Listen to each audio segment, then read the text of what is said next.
All right, joining us right now is Pat Buchanan. He worked as the White House communications director under President Reagan. He also served as a senior advisor to President Nixon. He's a three-time presidential candidate, and he's getting ready to relaunch the McLaughlin Group. That's right, the show that was the original of the species when it came to hard-hitting political news shows.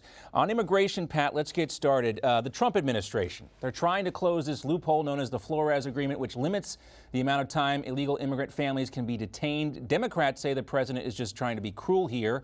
But will this help curb the surge of illegal immigration we've seen recently?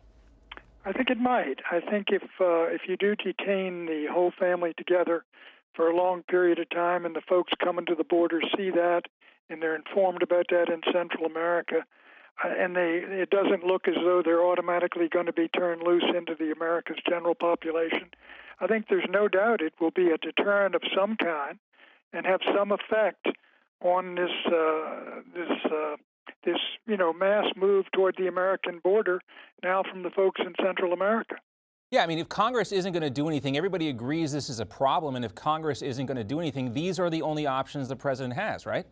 I think they are. And John, let me say this. I do think this whole large issue of border security and the issue, of course, of no maltreatment of those who come into the country from the Democrat point of view, this issue of the border, I think, could be the number one issue in the 2020 campaign. And if the Democrats are left on the side of saying, basically, we're for sanctuary cities and open borders and abolish ICE, I think it's almost a fatal position to take, and I don't think they can. Yeah, I mean, not just that, decriminalizing the whole process of coming to this country illegally is what they're talking about. And I think you're right. Most Americans think that is an extreme position to take. Let's also talk about this trade war with China. A lot of people outside the administration seem very nervous about the possibility of a recession. Today's Wall Street Journal editorial begged the president to, quote, cut the Trump uncertainty tax. Quote, his best stimulus policy would be to end his tariff campaign. Should President Trump hold the line on these tariffs or back off like the Journal is urging him to do? The Journal, of course, has been, for many, many years, has been an advocate of open borders. Bob Bartley, the editorial editor, wanted a constitutional amendment. He campaigned for it for years when I was disagreeing with him back in the 1990s. The simple five-word constitutional amendment, there shall be open borders. Now, that's insanity. And I do think the Wall Street Journal is wrong here. But there's no question that the president's political interests are colliding with the country's national interest. We cannot sustain $400 billion or $350 billion trade deficits with the People's Republic of China indefinitely. So the question is now, I think, does he do an interim deal now and get something and then throw the issue over into his second term, or does he play real hardball with the Chinese and risk some damage of a downturn in the American economy, which could be more than problematic in the election of 2020? So I think that's the call he's got to make. But let me say this. The president is right in what he says. He is the only president of the last three who has taken up this issue of China's unfair trade with the United States, its policies of dumping fentanyl, of stealing intellectual property, and their surveillance state. Theft, they're trying to put cameras in every house in the world, not just in China. The concerns are great with China, and Pat, it's right. It's a difficult political position for the president to be in. But if we don't do something now, it's only going to get harder to hold China accountable, right? Not only that, look, this is a long-term matter for the United States, is the relationship with China. What we don't want, and where we succeeded in the Cold War, was with the United States and Russia. We went eyeball to eyeball and face to face many times in that Cold War. And the two of us avoided the kind of conflict that could have led to massive nuclear destruction to both countries. We've got to avoid a war with China. At the same time, however, you got to realize that you're not dealing with a normal trade partner that's simply cheating on a few items. Right. You're dealing with the Communist Party of China, which has as its agenda and its goal, I think, making China the greatest country on earth and pushing the United States out of Asia and really becoming the dominant force in the whole Eurasian area. Right. China so really is. You've got to ask yourself, what you're going to take there and what are your red lines. Right, and China's playing a zero-sum game when it comes to total global dominance here. And we'll get back to China in terms of national global security and what they're doing right now. But I want to stick on this issue of the economy a little bit because, Pat, the CBO just released a new report warning the $22 trillion or $22.4 trillion of debt this country has right now is unsustainable. The deficit is exploding even after promises from Republicans that the tax cut would shrink the deficit and debt. How big of a problem is this politically and economically for this country? I think politically, I don't think it's terribly big. And why else would we get away with looking at a horizon of endless trillion-dollar deficits ahead of us? Right. I think economically, it could be disastrous. I don't think this country can sustain that. Already, the national debt is larger than the national economy. I think it's close to $22 trillion.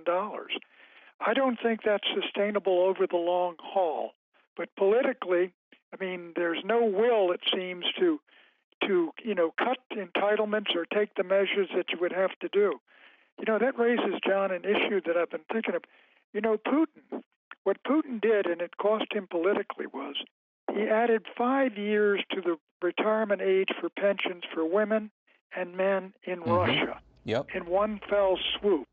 Yeah. Now, that shows a certain ability of a dictatorship to impose its will upon a people and to impose sacrifices where the democracies of the West in these days don't seem to me willing to accept the same kinds of sacrifices for gains which they can't perceive over the horizon. That's true. I mean, that's the advantage that Vladimir Putin and both Xi Jinping have is, they're essentially in office for as long as they want to be in office, and the population knows that, although it might be a little bit more dicey for both of them. We'll talk about that again in a second. Real quick before we get to that, Pat, I want to talk about this whole situation with Greenland. It started out as a kind of a joke. People were mocking the president, but now it's a full-blown international incident with the president canceling a planned trip to meet with the Prime Minister of Denmark, which supervises Greenland. Some Greenlanders, though, some people say, I should say, that Greenlanders might be given the option, they should be given the option to stay under Denmark's umbrella or perhaps join the U.S. What do you think about this whole ordeal?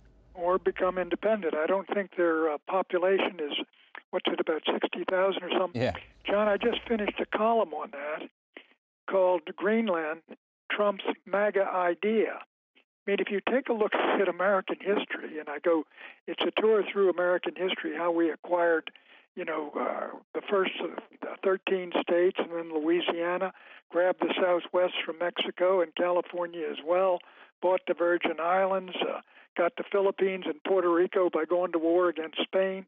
All the ways that the United States became the second or third largest country on earth.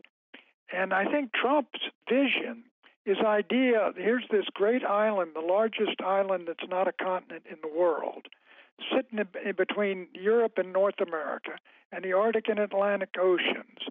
And the Chinese are looking at bases there. Trump has put this issue on the table. He has not handled it, as I write, as deftly and diplomatically as he might have.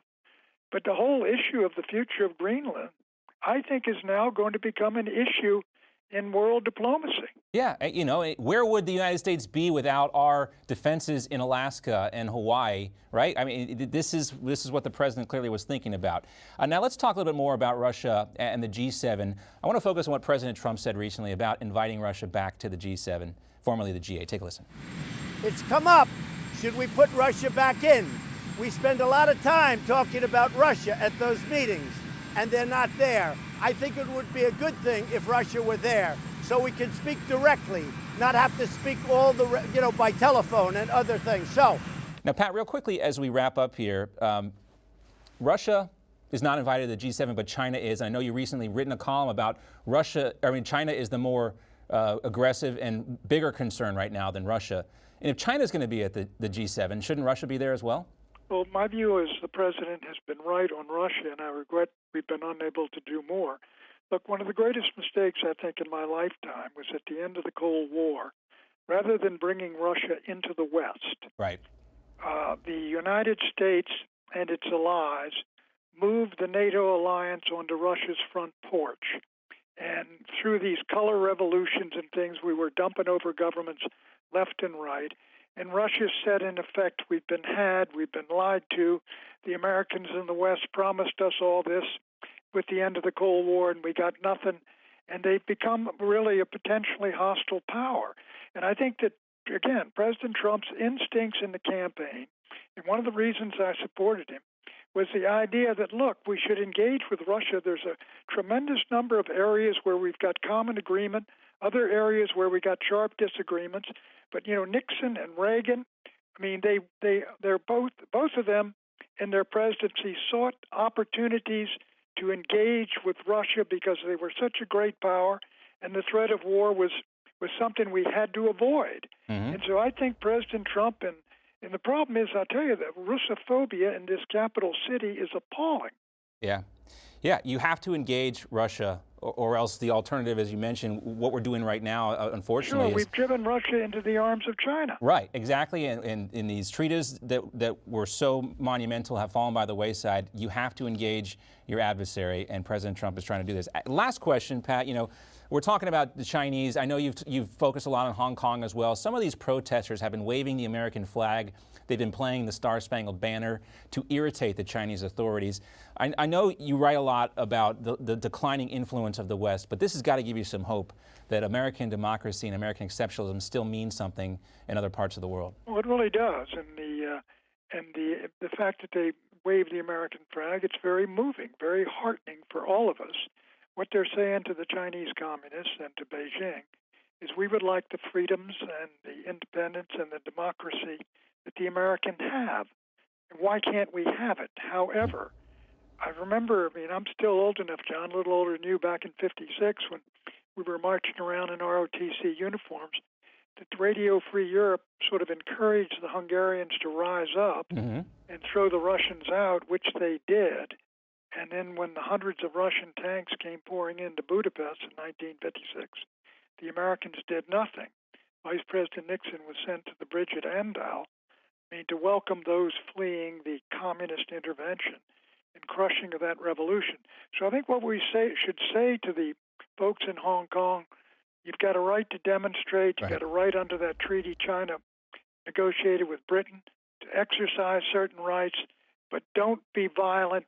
Don't do something which mandates the kind of intervention we saw in Tiananmen Square. Right. You don't want to lose the moral high ground. And to that point, Pat, you see these Hong Kong people fighting for democracy, waving the flag, playing the Star-Spangled Banner. It kind of makes these athletes kneeling look ridiculous, doesn't it? That's exactly right. Here are people that are really risking something to honor the American flag and what it stands for. And then you got people sitting on it and kneeling on it to express some kind of objection to what's happening in society. Yeah, it is remarkable. What a time to be alive. Pat Buchanan, best-selling author. You can find his columns at Newsmax.com and at Buchanan.org. And make sure you check out the relaunch of the McLaughlin Group. Pat, great to talk to you. Thanks so much. Great talking to you, John. You just watched Newsmax TV, America's fastest-growing cable news channel. Subscribe to our YouTube channel for breaking news and give us a thumbs up. If you like this video, then share it with your friends. Remember, you can watch Newsmax TV live on YouTube. Newsmax TV, real news for real people.